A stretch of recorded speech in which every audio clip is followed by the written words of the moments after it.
You're with Julian on the Brown Note and a review of the latest album by Michael Hadreas from Iowa, who has established himself as one of the preeminent songwriters of the last 10 years under the name Perfume Genius. From Iowa, I got on board with the second album. I missed the first one, Learning, but I got into him with Put Your Back Into It. Hood was one of my tracks of the decade, that astonishing composition that's 2 minutes long, and it just rises into this amazing crescendo of a chorus. It's just an incredible piece of music, and I was very beguiled by him. I guess he was pretty much known as for his songwriting material on being gay, abuse as in his earlier life, and various other emotional struggles. But I guess at that stage he was very much a sort of talk song pianist more than anything else, somewhere between, for some reason, Sufjan Stevens and James Blake on that early material. And I featured on my radio show everything that he's done since. Too Bright contained that immortal single Queen, which really did, I guess, set him out as a more widescreen and mainstream star than these very sort of small, like that first James Blake album, everything was very, very intimate and small, and this sort of maxed out. And he hasn't put a foot wrong. It's got a No Shape, and the last album set my heart on fire immediately. He's returned with an enormous left turn, which is Ugly Season, his sixth album. And this time around, he's, instead of being very front and centre with his beautiful voice, is framed wonderfully on all of his albums, usually quite high-pitched falsetto, but a beautiful singing voice, and very direct and in the middle of the mix, and with very direct lyrics about usually love and things like that. But this time around he's done this really abstract art house record with very little melodies where they usually are, and his voice used in different ways, warped often, and definitely not front and centre for most of it. And that's because it was a musical company for Kate Wallich's contemporary dance piece The Sun Still Burns Here. So all of these tracks are designed to soundtrack the dance, modern dance, I guess, on stage. So he's pulled music from that production into an album, which makes for a very different listen than anything he's done, which is, for better or worse, the most interesting, I think, album he's done, as far as we already know who he is, and he's pushed that so far into the left field. And Alan Whiffles, who I think is his boyfriend, I'm not 100% sure, provides a lot of the tracks here. Everyone gets writing credits, so we get who's Wills? I'm not sure who Wills is, but most of the tracks, sorry, Mills. I'm not quite sure who Mills is in the, because they get a songwriting credit on nearly every song, as does Hadreas, and Whiffles turns up on a few. The opening of this album is amazingly low-key, a bit too much. I thought that the Just a Room, the opener, it's got like this ominous synth at the start, but then it fades into vagueness. It's an odd choice to open an album on. I guess in a way the opening of this album is analogous to a classical piece of music, because it is very slight and still and takes a long time to build. Are you going to get the rain? Thanks for that timing. And again on the second track, Harem, which is a much longer piece, 7.5 minutes, there's musically more happening here, but it's still very sparse, and it also, and I guess this is the rub of the beast of what he's doing here. Shut up, rain. We're underwater in Sydney again. Our fourth once-in-a-century flooding event so far this year.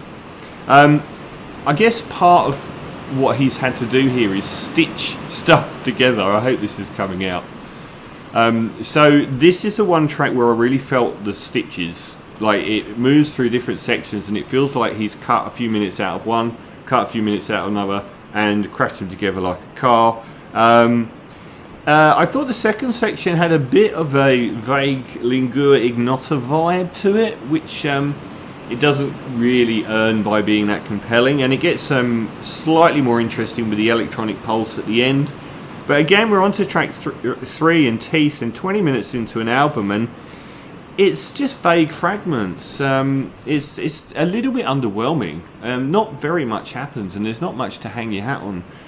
Here, it is approaching an ambient album, and it's not really an ambient album at all. It snaps into focus much better with pop song. It's got focus, it's got songwriting, it's got melodic development, and it's one of a couple of tracks that could have actually been on his last album.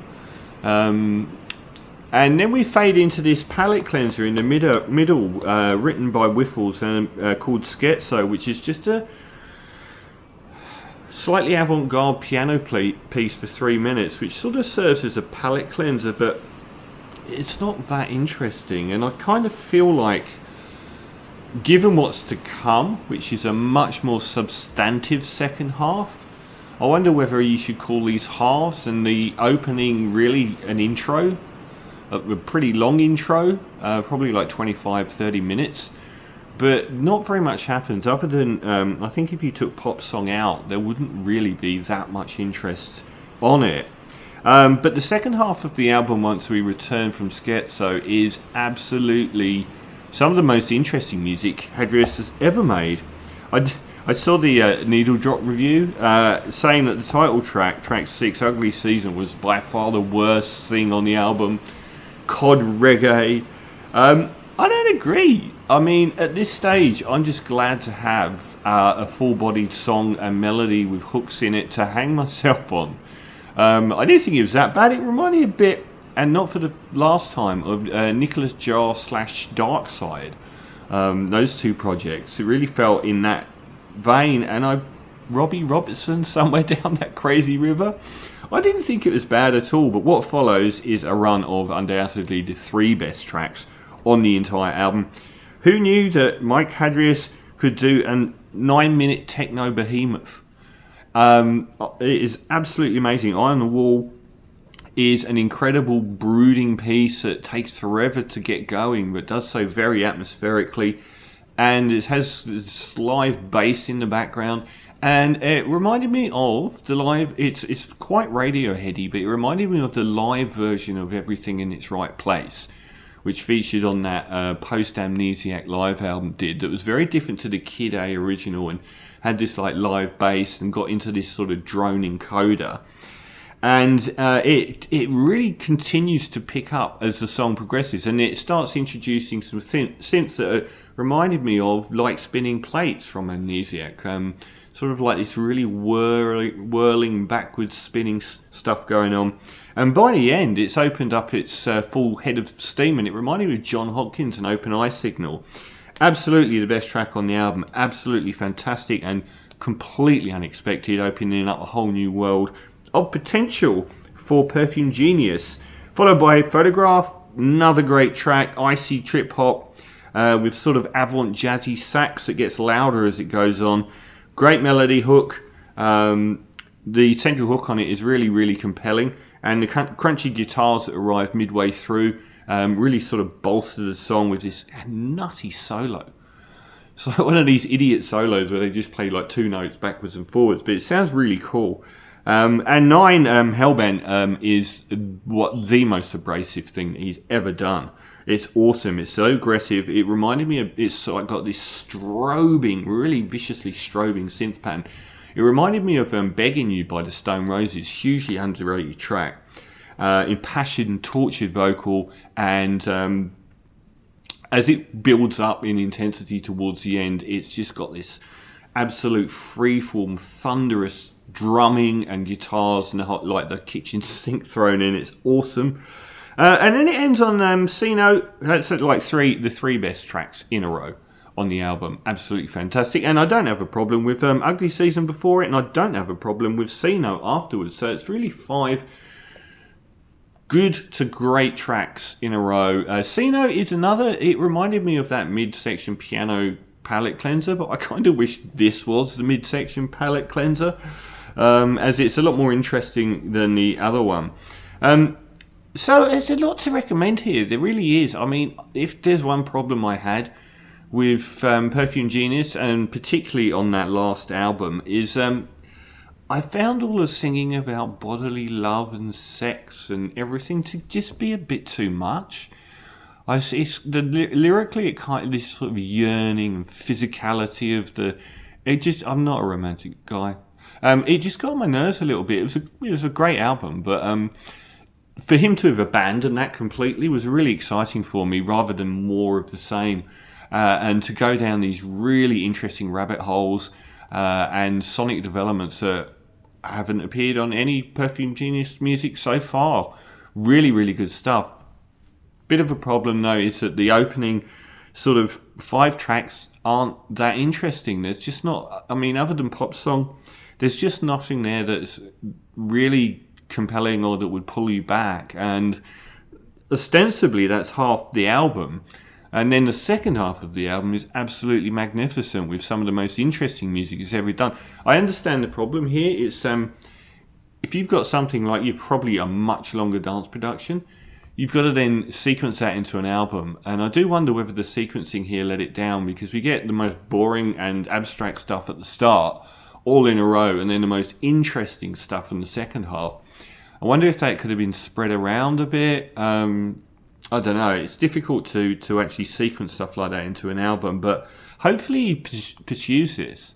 I really hope that he goes down a lot of the rabbit holes that he's sort of dug here. It's so interesting. So overall, a guarded success. I do think the first half is a little bit too insignificant, but there's some absolutely barnstorming, fascinating stuff on the second half. So I'm going to give Perfume Genius, who's got a pretty impeccable discography, even if this might be at the lower end of it. Ugly Season, I'm going to give 7.5 out of 10.